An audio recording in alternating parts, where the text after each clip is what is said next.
Loan की EMI miss हो गई है? क्या बैंक आपको जेल भेज सकता है?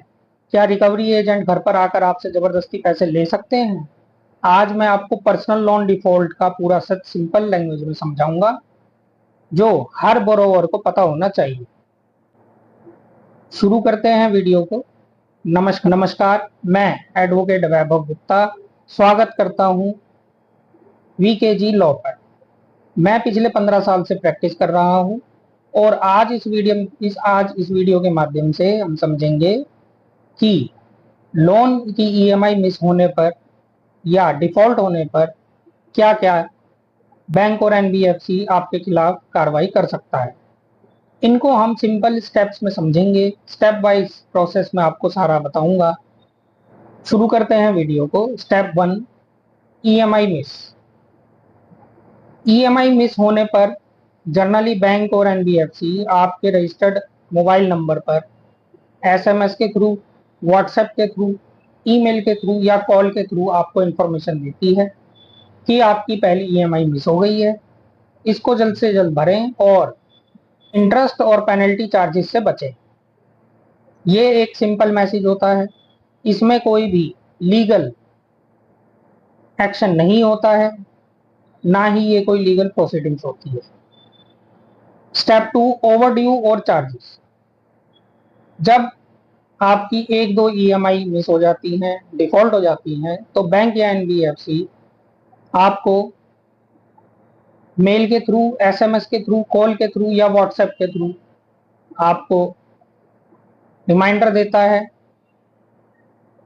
अकाउंट आपका ओवरड्यू कैटेगरी में चला जाता है। वहां पर आपको आपका ईएमआई प्लस इंटरेस्ट और ओवरड्यू चार्जेस, पेनल्टीज, ना जाने कौन कौन से चार्जेस लगाकर आपसे पैसे की रिकवरी के लिए बोला जाता है। अगर भाइयों, अगर आपके पास पैसा है तो इनका पैसा दे दें, अगर नहीं है तो भी कोई बात नहीं। मैं आपको अच्छे से लीगल गाइड करूंगा, अपनी वीडियो के माध्यम से आपको समझाऊंगा कि आपके क्या क्या राइट्स हैं और इनको आप कैसे डील कर सकते हैं।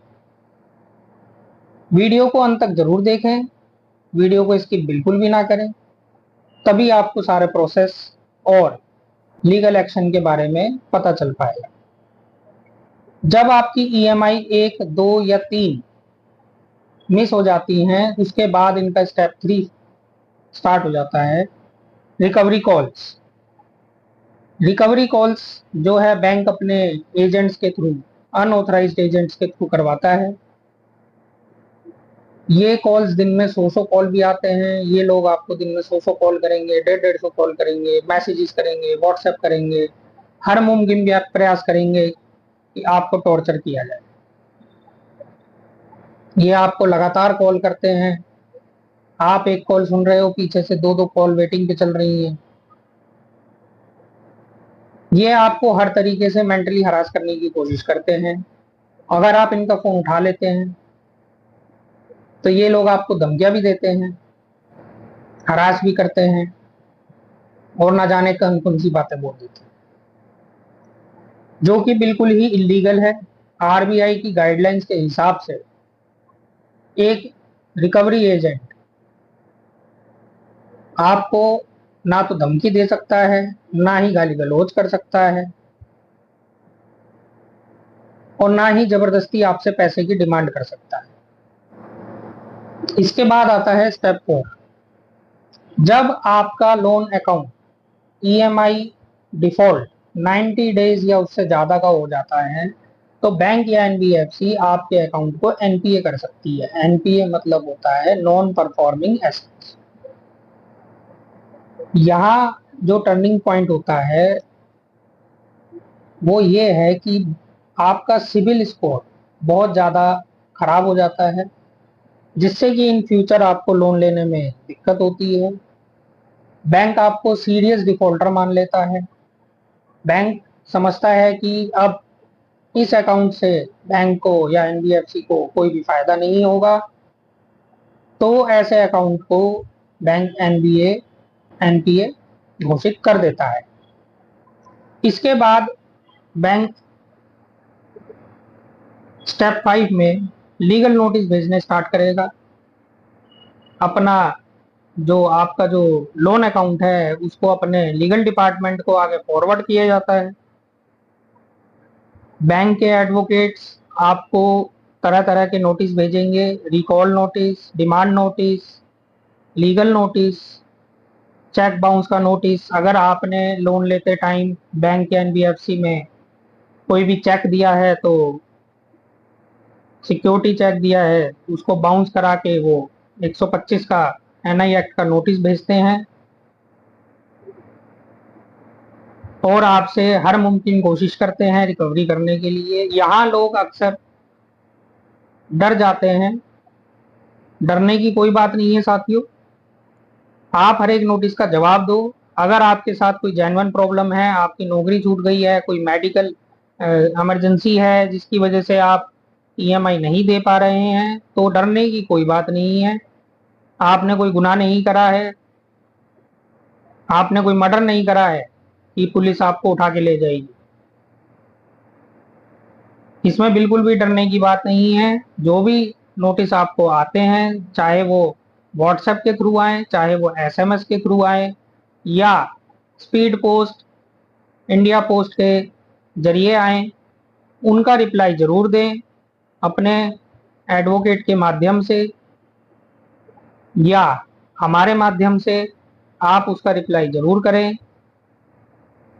रिप्लाई करना आपके फेवर की बात होती है। उसमें आप बैंक को बताते हैं कि आप ईएमआई क्यों नहीं दे पा रहे हैं।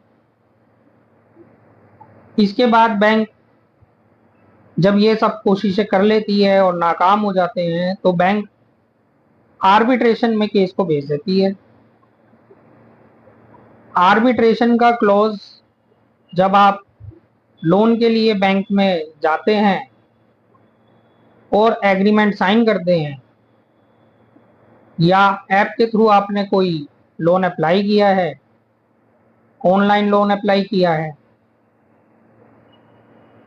उसके अंदर बैंक आपसे एक एग्रीमेंट साइन करवाता है जिसके अंदर आर्बिट्रेशन का क्लॉज होता है।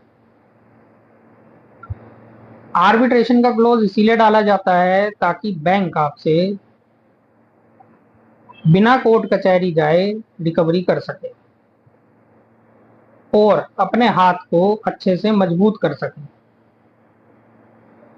अक्सर लोग यहाँ गलती कर जाते हैं कि आर्बिट्रेशन के नोटिस का इग्नोर कर जाते हैं, उसका कोई जवाब नहीं देते, उसका कोई भी ऑब्जेक्शन फाइल नहीं करते।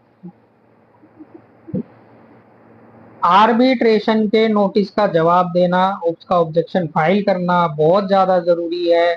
इसको बिल्कुल भी इग्नोर ना करें।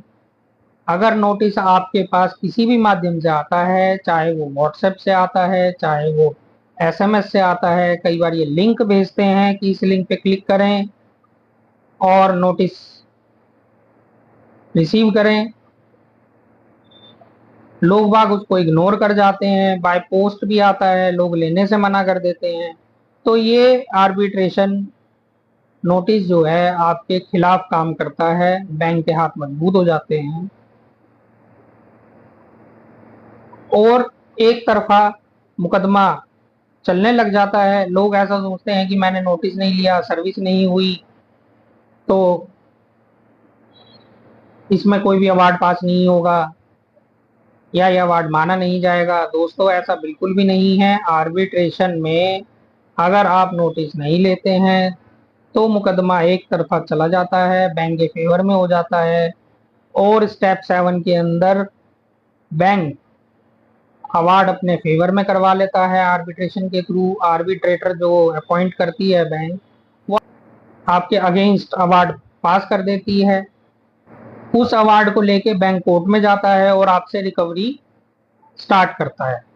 स्टेप 8 के अंदर आर्बिट्रेशन अवार्ड जो एक तरफा हुआ है, जिसमें आपने ना कोई रिप्लाई फाइल किया है, ना ही आपने कोई ऑब्जेक्शन फाइल किया है अपने वकील के माध्यम से, उस अवार्ड को ले जाके बैंक कोर्ट में रिकवरी स्टार्ट करवा देती है, जिसमें कि आपकी सैलरी अटैच हो जाती है। अगर आप नौकरी पेशा हैं तो आपकी सैलरी अटैच हो जाती है या आपके बैंक अकाउंट जो हैं वो फ्रीज हो जाते हैं। कोर्ट अवार्ड पास कर देती है कि इनके बैंक अकाउंट को फ्रीज कर दिया जाए, इनकी सैलरी अटैच कर ली जाए। वहां फिर आप मुश्किलों में पड़ जाते हैं। कुछ लोगों का मिथ है कि कहते हैं कि जी प्रॉपर्टी अटैच हो जाती है। तो दोस्तों मैं यहाँ एक चीज क्लियर कर दूं आपको कि डायरेक्ट प्रॉपर्टी, आपका मकान, आपकी दुकान अटैच नहीं होती है।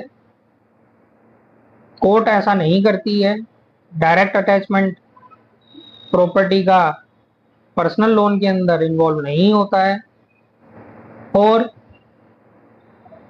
कई रिकवरी एजेंट्स या बैंक आपको फोन करके कहते हैं कि हमने आपके अगेंस्ट एफआईआर करवा दी है, आपको पुलिस उठा के ले जाएगी, आप अरेस्ट हो जाएंगे। तो दोस्तों मैं आपको बता दूं, personal loan default, unsecured loan default जो होते हैं वो एक सिविल ब्रीच है, क्रिमिनल ब्रीच नहीं है। इसमें कोई भी क्रिमिनल प्रोसीडिंग्स नहीं चलती, सारी सिविल प्रोसीडिंग्स चलती हैं। इसमें पुलिस डायरेक्टली इन्वॉल्व नहीं होती है। जब तक नहीं होती है जब तक आपने बैंक या एनबीएफसी के साथ कोई फॉर्जरी ना करी हो, आपने कोई गलत डॉक्यूमेंट्स, आधार कार्ड, पैन कार्ड जमा करके और उनसे पैसे ना लिए हों। अगर आपके आधार कार्ड, पैन कार्ड सही हैं, आपके दिए हुए डॉक्यूमेंट सही हैं, वेरीफाइड हैं, तो आपके ऊपर कोई भी फौजरी का केस नहीं बनेगा, ना ही पुलिस आपको कभी पकड़ के लेके जाएगी। पर्सनल लोन के अंदर कभी भी पुलिस नहीं आती है। ये सिर्फ एक मिथ है। दोस्तों अगर आप डिफॉल्ट कर चुके हैं अपने लोन को, तो ऐसी गलतियां ना करें कि एक लोन को चुकाने के लिए दूसरा लोन ले रहे हैं और दूसरे लोन को चुकाने के लिए तीसरा लोन ले रहे हैं। ये एक ट्रैप है, मल्टीपल लोन्स का एक जाल है जिसमें लोग बाग फंसते चले जाते हैं। आपने जो भी लोन ले रखा है अगर वो डिफॉल्ट हो गया है तो आप अगला लोन ना लें। उसको खत्म करने के लिए आप बैंक को सही तरीके से जवाब दें, हर नोटिस का रिप्लाई दें, अपने वकील के माध्यम से या हमारे माध्यम से प्रॉपर वकील के लेटर हेड पर रिप्लाई दें हर नोटिस का, चाहे वो डिमांड नोटिस हो, चाहे वो रिकॉल नोटिस हो, चाहे वो लीगल नोटिस हो। और अगर आपने 3 महीने या उससे ज्यादा से ईएमआई नहीं दी है तो किसी के भी बहकावे में आके आप एक भी पैसा जमा ना करें। बैंक खुद आपसे सेटलमेंट की बात करेगा। सही समय आने पर सेटलमेंट किया जाएगा, उसको नेगोशिएट किया जाएगा। आर्बिट्रेशन के नोटिस का जवाब जरूर देना है, उसमें ऑब्जेक्शन जरूर फाइल करना है। अपने वकील के माध्यम से या हमारे माध्यम से अगर आपको लोन या रिकवरी रिलेटेड कोई प्रॉब्लम है तो आप दिए गए नंबर पे कांटेक्ट कर सकते हैं। आपको अच्छे से गाइड किया जाएगा। डायरेक्ट कॉल ना करें, व्हाट्सएप पे हाय लिख के भेजें, आपको रिप्लाई जरूर दिया जाएगा। आपके मैसेज का विद इन 24 आवर्स रिस्पॉन्स जरूर दिया जाएगा। और अगर आप चाहते हैं कि अगली वीडियो में रिकवरी एजेंट्स के राइट और आपके राइट्स एक्सप्लेन करूं तो चैनल को सब्सक्राइब करें, वीडियो को लाइक करें।